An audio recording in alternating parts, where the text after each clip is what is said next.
1. The auction. Eleanor Abbott had always loved the thrill of auctions. The dusty warehouses filled with forgotten relics, the tang of age in the air, and the silent anticipation of the crowd. It all ignited something within her.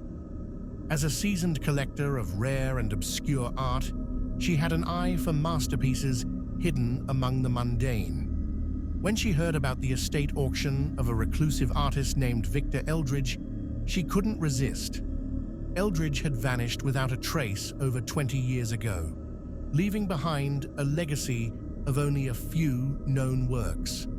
Most of his art was said to have been destroyed in a mysterious fire at his studio, and the surviving pieces were scattered across private collections, locked away from the public eye. The auction house was packed with eager bidders, all hoping to snag a piece of the enigmatic artist's legacy. Eleanor spotted the painting almost immediately, buried among a pile of less significant items. It was large, almost too large to be displayed in a typical home, with a heavy wooden frame that seemed to drink in the dim light of the auction hall.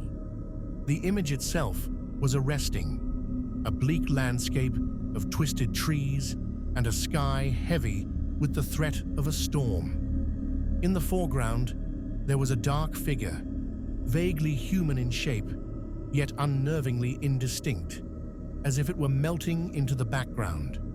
The longer she stared at it, the more unsettling it became, as if the figure was aware of her gaze. The bidding was fierce, but Eleanor was determined. When the gavel finally came down, the painting was hers. As she arranged for it to be delivered to her apartment, she felt a strange mix of triumph and dread. The painting was hers, but something about it felt wrong.